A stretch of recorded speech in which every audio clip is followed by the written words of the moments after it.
রহিম। আসসালামু আলাইকুম রহমতুল্লাহ। আলহামদুলিল্লাহ, আজকে আমরা দেখতে পাচ্ছি সাদপন্থী এবং জুবাইরপন্থী নিয়ে বিশ্লেষণকারী ইয়াসিন আলী সাহেব।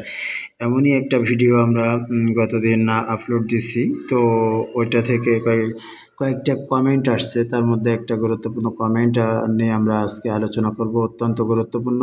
এমডি ইব্রাহিম উনি কমেন্টটা করছে, এটাই আমরা একটু দেখব। এখানে দেওয়া আছে, তো শুরু থেকে ইনশাল্লাহ শেষ পর্যন্ত সকলেই থাকবো এবং ভিডিওটা বেশি বেশি শেয়ার করবো ইনশাল্লাহ। মাওলানা সাদ কান্দলবির উপর অভিযোগ, বিশ্লেষণ ও বাস্তবতা, এই বিষয় নিয়ে উনি কথা বলছেন।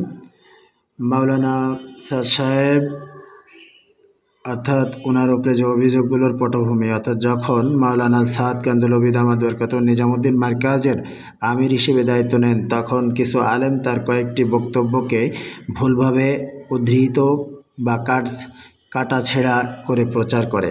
এই বক্তব্যগুলো সাধারণত ছিল আমলের গুরুত্ব, নবী রাসূলের দাওয়াতি মেহনত এবং ঈমান আমল সম্পর্কিত বিষয়, কিন্তু তারা বিরোধীরা এগুলোকে আকিদাগত ভুল বলে চিহ্নিত করে। বাস্তবে দেখা যায় মূল বক্তব্যের প্রেক্ষাপট বাদ দিয়ে অংশবিশেষ তুলে এনে তাকে ভ্রান্ত আকিদার অভিযুক্ত করা হয়েছে। মূল অভিযোগ ও তার বাস্তবতা বিশ্লেষণ। অভিযোগ, বাস্তবতা বিশ্লেষণ। তিনি বলেছেন আমল দিনের মূল, এটি ভুল ব্যাখ্যা করা হয়েছে। আসলে তিনি বলতে চেয়েছেন ঈমানের পর আমলই দিনের প্রাণ, যা কোরআনেও আছে। তিনি বলেছেন নবী রাসূলদের মেহনত আমলের জন্য। এখানে তিনি দাওয়াতের মাহাত্ম্য বোঝাতে চেয়েছেন, কিন্তু কেউ কেউ মনে করেছে তিনি নবুয়তের মর্যাদা কমিয়ে ফেলেছেন, যা তার উদ্দেশ্য ছিল না। তিনি নিজে আমিরুল মুমিনিন ফি তাবলিগ বলেছেন। বাস্তবে এমন কোনো শাব্দিক ঘোষণা তিনি কখনো দেননি, বরং শত্রুপক্ষের ঘৃণা সৃষ্টি করার জন্য এই শব্দচয়ন প্রচার করা হয়েছে। তিনি শরীয়তে ব্যাখ্যা নিজের মতো করে দেন। তিনি কোনো নতুন শরীয়ত ব্যাখ্যা দেননি, বরং দাওয়াতের প্রেক্ষিতে আলেমদের উক্তি সহজভাবে উপস্থাপন করেছেন, যা কওমি পরিভাষায় তাশরিহ বা ব্যাখ্যা হিসেবে গণ্য। তৃতীয়, আলেম সমাজের ভূমিকা ও বিভ্রান্তি। অনেক সময় হেফাজত ঘরানা বা দারুল উলুম দেওবন্দ ঘরানার কিছু আলেম ভারতের অভ্যন্তরীণ মতবিরোধকে বাংলাদেশে আমদানি করেন, ফলে বাংলাদেশের তাবলিগ জামাতও বিভক্ত হয়ে যায়। এই আলেমরা মূল বক্তব্য যাচাই না করেই সাদ বিরোধী ফতোয়া দেন। বাস্তবে ভারতের নিজামুদ্দিন, পাকিস্তানের রায়বেন্ড এবং বাংলাদেশের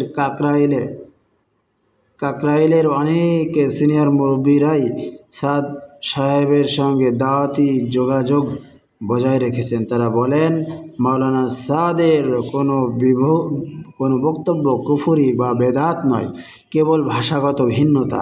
ইসলামী দৃষ্টিতে অভিযোগ ও অপবাদ। কোরআন স্পষ্টভাবে সতর্ক করেছে, হে মুমিনগণ, যদি কোনো পাপাচারী তোমাদের কাছে কোনো সংবাদ আনে, তবে তা যাচাই করো, অন্যথায় অজ্ঞতাবশত কারো ক্ষতি করবে, পরে অনুতপ্ত হবে। সূরা হুজরাত। এই আয়াতের আলোকে কোনো আলেম বা দাওয়াতি ব্যক্তির বিরুদ্ধে প্রমাণ ছাড়া অপবাদ দেওয়া বড় গুনাহ। ইমাম নববী রাহমাতুল্লাহ আলাইহি বলেন, যে ব্যক্তি আলেমদের সম্মানহানি করে সে আসলে দ্বীনের ভিত্তিকে দুর্বল করে। অতএব সাদ সাহেবের ব্যাপারে যে সকল ভুল ছড়ানো হয়েছে তার অধিকাংশ ভ্রান্ত ব্যাখ্যা, অসম্পূর্ণ উদ্ধৃতি বা রাজনৈতিক প্রভাবের ফল।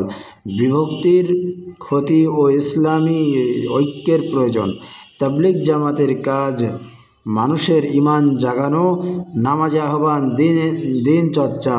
এই কাজটি বিভক্ত হয়ে দুর্বল হয়ে পড়েছে। একজন মানুষ যতই ইখলাসপূর্ণ হোক, যদি ঐক্য নষ্ট হয়, শয়তান তার ভেতরে প্রবেশ করে যায়। সহিহ মুসলিম।